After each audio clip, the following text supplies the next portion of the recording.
Well, we'll start as a subcommittee. That works. Perfect, Bob. We'll start. We have a quorum, too. Well, good afternoon, everyone. Welcome to the Senate Committee on Business Professions and Economic Development for our hearing for today. We have 9 bills on the file, and there are no bills proposed for consent. So we do have a quorum. So, Madam Assistant, please call the roll. Hill? Aye. Hill here. Here. Bates? Already voted. Berryhill? Block? The chair's an aye, I'm an aye. Block here. Galgiani? Galgiani here. Hernandez? Hernandez here. Jackson? Mendoza? Here. Mendoza here. Wachowski? Here. Wachowski here. Very good. We do have a quorum. So we will begin with Assemblymember Calderon. AB 159. Welcome. And this does have a support recommendation from both sides of the aisle today. So you must have done something right over the weekend. Thank you, Mr. Chair and members. AB 159 will allow patients with a terminal illness to seek investigational drugs and treatment under the supervision of a physician in order to try and save their own lives. This bill requires written informed consent be given by patients, institutional review board oversight of physician recommendations, and biannual reports to the Department of Public Health to ensure safety for both patients and physicians. AB 159 is simple. If you, your parent, or your child are faced with a terminal illness, then there is a process in place for you to seek potentially life-saving treatments. My office has done a substantial amount of work both in the Assembly and in Senate Health Committee. We've worked with the opposition, including CMA, who is now neutral on the bill, and I will continue to work diligently on this issue as it moves forward. And I respectfully ask for an aye vote. With me, I have Kurt Altman on behalf of the Goldwater Institute, as well as Donna Seitz, representing LA County Board of Supervisors. Very good. Thank you. In support. Donna Seitz, representing the Los Angeles County Board of Supervisors. We are in support of this bill. We believe that if terminally ill patients have exhausted all of their treatment options, they deserve the right to these experimental treatments that could prolong their lives, and therefore we would urge your aye vote. Thank you. Very good. Thank you. Others in support. Thank you, Mr. Chairman. Members of the committee, my name is Kurt Altman. I am the Director of National Affairs and Special Counsel with the Goldwater Institute. I've spoken on this subject before this committee before. So I will simply, first of all, thank Assemblymember Calderon for the work on this. It's been phenomenal, actually, and open myself up to any technical questions that this committee may have at this point. I've been to about 30 states on this type of bill, testified in just about all of those states. I can tell you that currently it is law now in 21 states and on 2 governors' desks, and that's the status around the country. And again, I would ask you for your aye vote and certainly be available for any questions. Thank you. Thank you. Other witnesses in support? Are there witnesses in opposition? Seeing no one, bring it back to the committee for questions, comments, or good bill. A motion? Very good. We have a motion from Senator Block, due pass to Senate Appropriations Committee. Please call the roll. Hill? Aye. Hill aye. Bates? Berryhill? Block? Aye. Block aye. Galgiani? Aye. Galgiani aye. Hernandez? Aye. Hernandez aye. Jackson? Mendoza? Aye. Mendoza aye. Wachowski? It's 5-0. That bill does have the votes to get out. We'll hold the roll open for absent members. Thank you very much. Thank you, Mr. Chair and Senators. Thank you. Don't see Assemblymember Bonilla. Assemblymember Medina.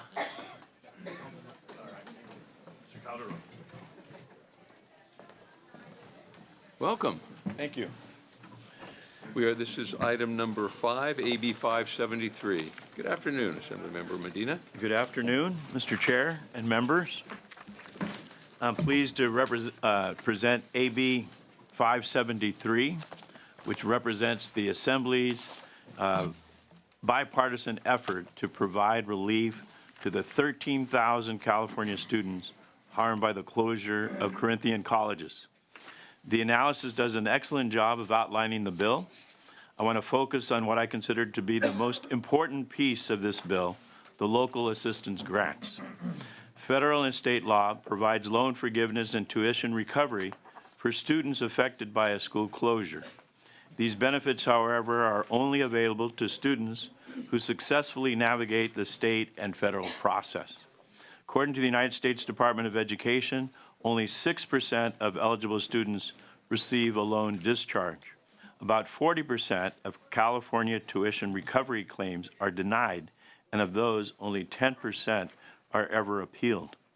It is clear that low-income and traditionally underserved students cannot work their way through the regulatory thicket without help. The local assistance grants will ensure that California students can access the benefits to which they are entitled. The colleges and universities know firsthand how difficult it can be to work with the Bureau and the Federal Department of Education. Understandably, these schools are armed with regulatory experts, attorneys, and lobbyists to assist. This provision of the bill provides a modicum of that same support to the students harmed by Corinthians closure. I believe that this bill represents a very reasonable approach to protecting students. Mr. Chair, I also want to thank you and your staff for the collaborating amendments. As our staff has discussed, there are a number of recommended amendments in the analysis that are in line with our overreaching goals, and I'm happy to accept these. There are other recommendations that I would like to keep working on with your office and with stakeholders as the bill moves through the Education Committee. Specifically, I ask that we keep working on the language in Recommendation A1 regarding distance education. Our goal is to make sure that California online students are protected by STRAF. However, I don't want to inadvertently burden the Bureau with out-of-state oversight activities. With me today are a number of individuals and organizations who have traveled to speak in support of this bill. In respecting the committee's time, I want to ask Tiffany Johnson, a former Heald student, and Nora Zinner, an attorney with the Housing and Economic Rights Advocates, to speak first to ensure that the committee may hear their testimony. Very good, and thank you for the comments, Mr. Medina. The issue of the amendments, so the amendment that there is still kind of discussion on is the distance education, the distance Correct. learning one. You're comfortable with the With other the others, amendments I on am. the the Attorney General dealing with the, rather than the task force through the Bureau, the AG's office would develop a strategy? So with I agree in concept with the recommendations from the Okay. Attorney General's office, and know that we'll continue to work with Very the good. Attorney General's office on the language. Great. And I also accept the recommendations, That- the other Perfect. recommendations That's as wonderful. well. That was the question, and I'm sure we can come to some good solution to that, too. So, Ms. Johnson, welcome. Thank you. My name is Tiffany Johnson. I began at Hill College San Francisco campus in August 2012 and later transferred to their Hayward campus. This was my first time going to college and I was excited. I was working part-time to support my kids and received financial aid to be able to afford tuition and living expenses while in school. I received Pell Grants and Cal Grants and also received federal and private loans to make up the difference. But being a student at Hill was not easy. Hill used my Pell Grant money to pay off my private loan without my permission. I was not allowed to meet with anyone about the matter except the manager of financial aid. When I decided to transfer to the Hayward campus, the San Francisco campus refused to transfer my records and charged me for tuition I didn't owe. Then on Sunday, April 26, 2015, I received an email stating that Hill would cease operations the following day. I was left in the dark about my options. Since then, I have requested a discharge for my federal loans and have also tried to determine the status of my Cal Grant and Pell Grants. But the process has been lengthy and complex. Without the legal help I have received from the East Bay Community Law Center, I would be unable to navigate everything on my own. I went to college to obtain a degree in order to have a better life for my family and be able to support them. But now all I have is $36,869 of debt with no degree and nothing to show for it. Now I'm just seeking relief. I appreciate your time and attention to this issue. Thank you for thinking about ways to help students like me. Thank you for being here today, Ms. Johnson. You're welcome. Appreciate your testimony. Others in support? Very good. Thank you. This bill provides an array of important. State your name, Oh, please. sorry. My name is Noah Zinner. I'm with Housing and Economic Rights Advocates in Oakland. This bill provides an array of important relief for Corinthian students, but the truth is whatever options the state and federal government give to students who are stranded by a school closure are only helpful if students have access to clear information and advice on how to use them. The Department of Education does a poor job of notifying student loan borrowers of relief eligibility. Typically, only 6% of students eligible for federal closed school relief apply for it. Another federal program that could allow up to 40,000 former HEALD students complete relief from their federal loans has thus far received only 180 applications. This failure of information leaves students with the burden of totally unnecessary debt and looking to state resources to resolve their financial distress. It also leaves them vulnerable to scams. And there's been an explosion in scams targeting student loan borrowers in the past year. Our office, along with a number of nonprofit organizations around the state, are doing our best to respond to the many former Corinthian students who are reaching out for help. HERA, along with Bay Area Legal Aid and the East Bay Community Law Center, have partnered up to give a series of Bay Area informational workshops for Corinthian students. We're also coordinating with Southern California organizations to share resources and expertise. So far, on short notice and without doing significant outreach, our Bay Area group met individually with more than 100 former HEALD students at workshops, including 50 this past Saturday in Hayward. We've spoken with many more by phone. California AG's office has been referring struggling student loan borrowers to an already overburdened nonprofit community. And publicity about Corinthians' abusive practices has meant that many former students who aren't eligible for the closed school relief specifically are contacting us seeking advice on how to access other types of relief. Many borrowers also have private student loan issues that aren't addressed through any government programs, and they desperately need help. We are simply unable to meet the needs of the number of borrowers and former students we're hearing from. Our capacity to provide in-depth follow-up assistance to these former students is very limited, but the need so far has been great. The students asking us for advice need help navigating a patchwork of relief, and their failure to correctly do so can leave them stuck with thousands in unnecessary debt. Speaking for a number of other nonprofit organizations providing student support to students around the state, we're doing our best to help students from closed schools make the best out of what's a bad situation. Additional resources to our organizations, as is proposed by this bill, will help our organizations make sure that all Corinthian students receive the state and federal benefits to which they are entitled and that they can move forward with their lives. Very good. Thank you, Mr. Zinner. Yes, in support. Members of the committee, my name is Robert Shireman. I am the Executive Director of California Competes. I served in the Obama administration the early years, and one of my responsibilities was trying to simplify the financial aid application process.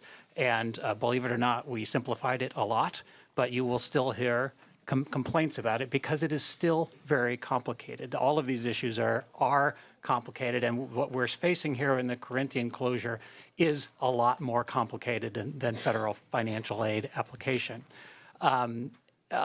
So as well-meaning as BPPE and the Department of Education and the special master will be in attempting to set up systems to help students, because of the complexity of the issues involved, it will continue to be complicated and will need to be personalized in a way, in the same type of way that a student will need individual assistance from experts, people who are handling other people in other students in similar kinds of situations, to help them figure out what kinds of loans they have, whether a transfer of credit results in actually advancing toward a degree as opposed to just credits being accepted. There are complexities there. There are complexities around loans. Just knowing the difference between a loan discharge versus a defense to repayment versus STRIF are all things that we cannot expect students to be able to figure out from a piece of paper from a government agency. So I encourage you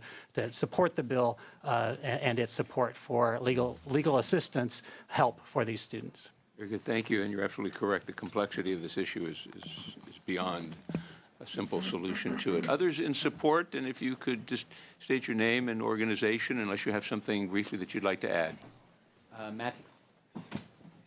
Matthew LaRock with The mic? Okay.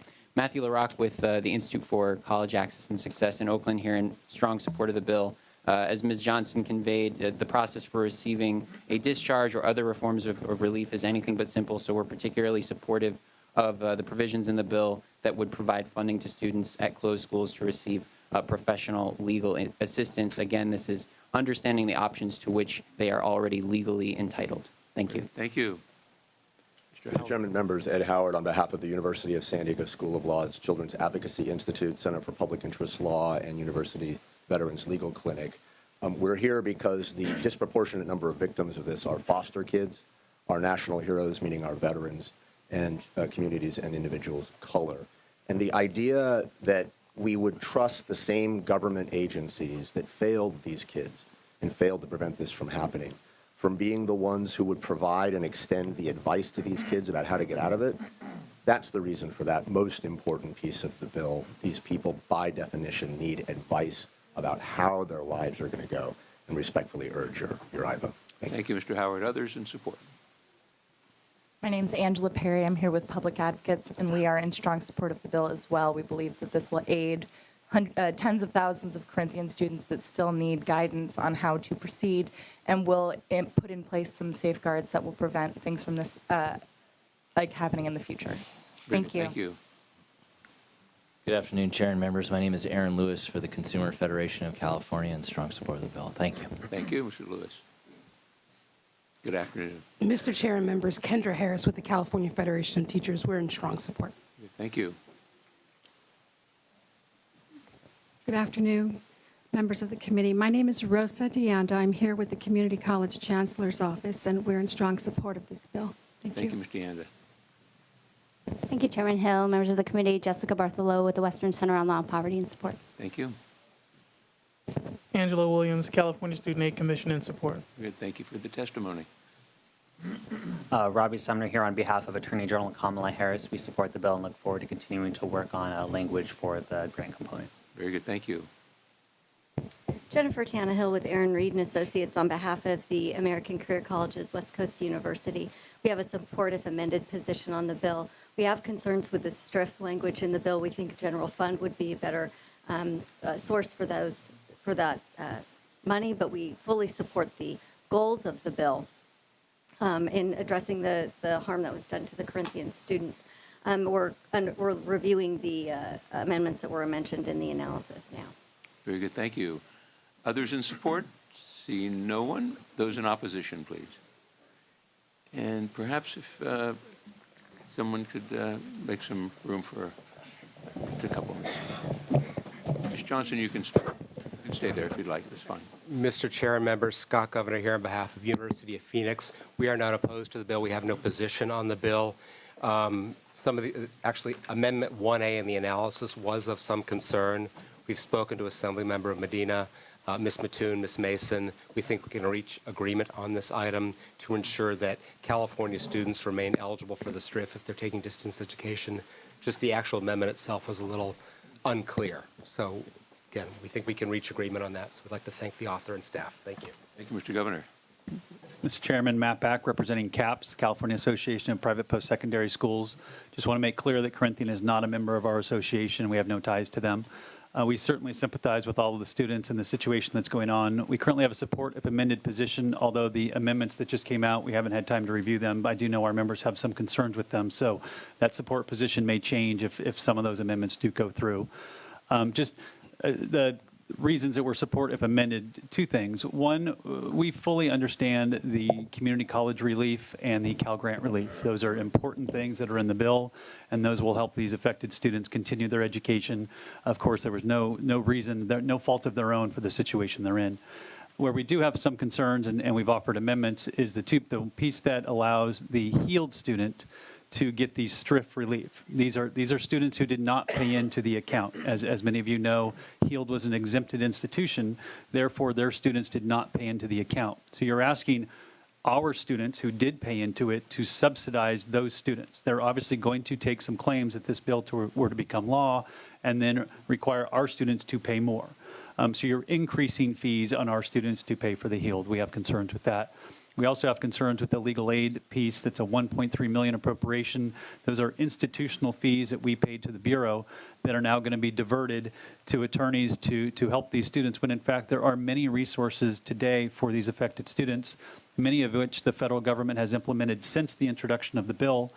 In fact, on June 8th, they released extensive information about how they're streamlining the process. They're also teaming up with institutions like the CSU system, Cal State Fullerton, the National Association of Financial Advisors, the California Association of Financial Advisors. These are actually folks who understand how this works, and it is them that we should rely on to help the affected students.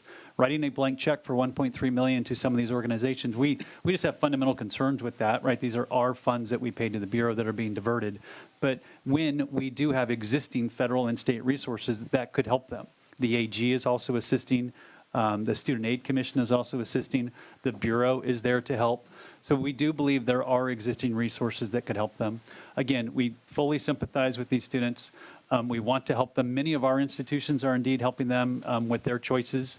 And making sure they're fully educated before they do continue their education. Of course, they would lose their loan forgiveness at that point. So we're doing everything we can. We have experts on the ground as well. But for those reasons, we do have some concerns with the bill. And again, with the amendments that we just got today, we still have to review those. Thank you, Mr. Back. Others in opposition? Oh, yes, sir. Sorry. Mr. Chair and members, Michael Bolden on behalf of the Service Employees International Union. I apologize for the tardiness for this particular bill, but we're not in opposition. We're actually in support. Very good. Thank you so much. Mr. Howard, did you come up for, that would have been a surprise if you had No. Board and opposition, I would have been first. No, just in case there are questions. Okay, all right, thank you very much. Others in opposition to the bill? Seeing no one, we'll bring it back to the committee for any questions or comments. I do appreciate, yes, Senator Bates. I have to echo the concerns that were raised by Mr. Back regarding the $1.3 million.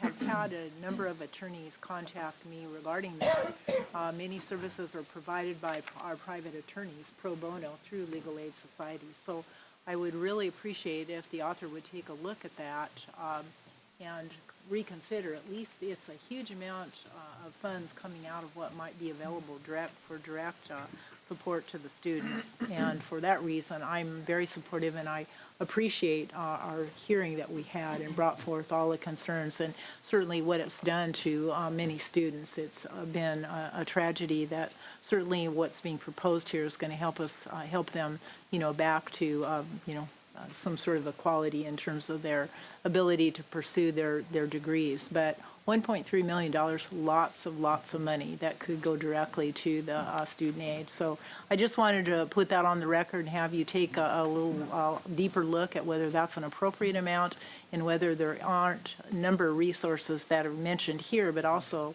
amongst attorneys who are quite willing to come forward and do work pro bono in a situation like this. Yes. Senator, if I may, Ed Howard with the University of San Diego School of Law, all of those points. First of all, there's no question. I remember watching you at the hearing, and there's no question you were moved by the testimony and the plight of these kids.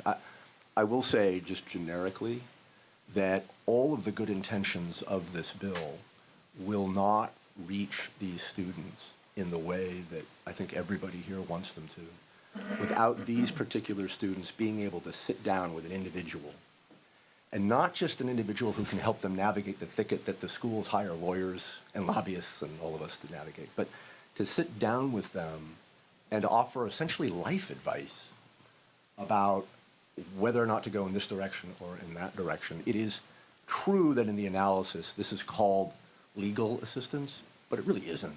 These individuals are all, so there's no money to sue Corinthian, they're in bankruptcy. There are arbitration agreements anyway.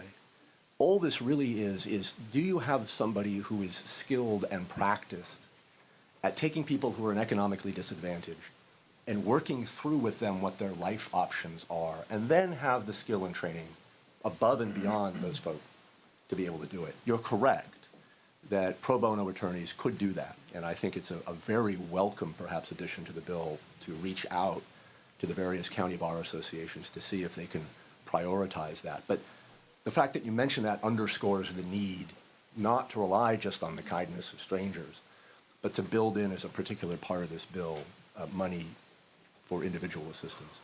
Accountability, so that it's not a quote-unquote blank check. My organization, I think, as you know, dramatically supports accountability for government programs, and I'd be pleased to support and work on accountability measures that would satisfy you, Senator. But the need there, it won't happen with this group of people in the way that I know that you want it to without that individual assistance.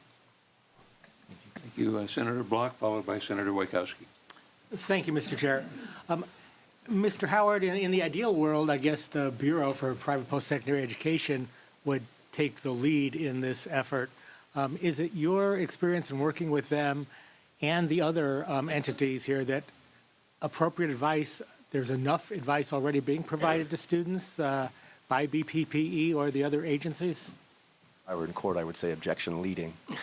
I only know how to say the word no in a couple of languages, but I would say it in the word no. I would say the word no in every language if I could in response to your question, Senator. Absolutely not. And it's not just the Bureau. There isn't anybody right now who has the charge or the capacity or the core competence to provide individual assistance to these individual kids who we failed. There's nobody who can do that. There's nobody whose core competence can do that, and it certainly isn't the Bureau. But neither is the Attorney General, for example. The Attorney General doesn't represent individuals as if it were a law firm. That's the reason the AG is referring it to nonprofits currently. So there really, not only is it not the Bureau with many exclamation points, Senator, there isn't any other government agency anywhere that its core competence is sitting down with somebody and taking the time to figure out their life situation and provide them a brainstorming advice relationship about how best to move forward from a terrible and potentially life-ruining situation. Do you have another follow-up question? No further questions. Your witness. Mr. Back, did you I'm want sorry, to respond to that briefly? Appreciate Mr. Howard's perspective. I think that's why the federal government is actually teaming up with financial advisors. And while I appreciate Mr. Howard's faith in lawyers that they're going to be life coaches, for $100, by the way, the bill outlines it's $100 per student. That's a lot of life coaching for $100 from each lawyer. But that's why the federal government is teaming up with financial advisors. These are the ones that know how the systems work. They are the ones who know how to provide objective advice on whether the student should pursue the education or pursue the financial relief. And I think that is the best opportunity we have to help these poor students. I mean, they're in a very difficult situation, but I think they're best equipped to help them. Very good. Thank you, Senator Wojciechowski. Very good. Thank you. And I think to Senator Block's comments and to yours, Mr. Howard, you know, the Bureau, when we had those hearings, they estimated that they would need 60 additional personnel people to do the job. And when they talked about the 10,000 boxes that they had of material they had to deal with, it was going to be $5 million to deal with that. So I think perhaps the 1.3 is almost a bargain if we look at it that way. But I do think that we need to be responsible and look at this as it moves forward to make sure we're getting the right dollar. Yes, if I may, Senator, I mean, $100 is less than a lot of couples pay for a dinner, a nice dinner. It's an incredible bargain, and it's not life coaching. That's not fair. It is providing sincere advice to folk at a ridiculously bargain amount. And if you were to try and appropriate money through a government agency to do the same thing, it would be orders of magnitude beyond that. Very good. Thank you. Thank you. Other questions? We have a motion from Senator Wojciechowski. Would you like to close? Yes, thank you, Senator Hill. I first want to thank Tiffany for coming and giving her testimony. And I think that over the last few months, we have been hearing from students like Tiffany up and down the state who've been adversely affected. I know I've heard from the students in my own community. So this bill ensures that all California Corinthian students are fully protected by helping students access community colleges through waiving fees and providing counselors to aid in the transfer and enrollment process. It provides accessible relief through local assistance grants to help students complete the loan forgiveness and tuition recovery process. It expands the California Tuition Recovery Fund to ensure that held students have access to this important economic relief.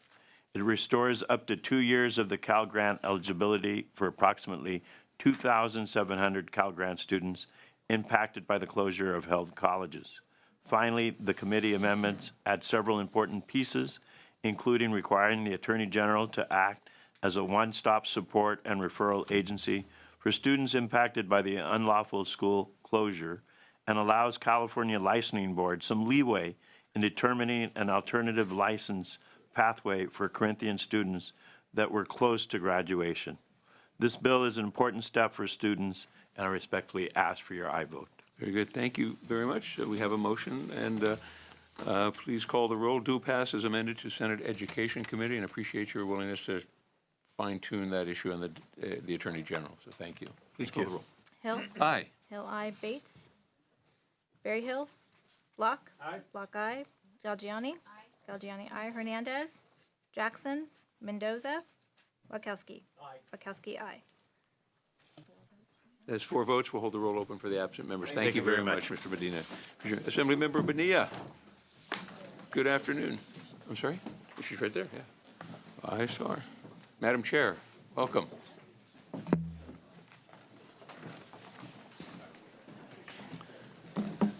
This is item number 2, AB 178.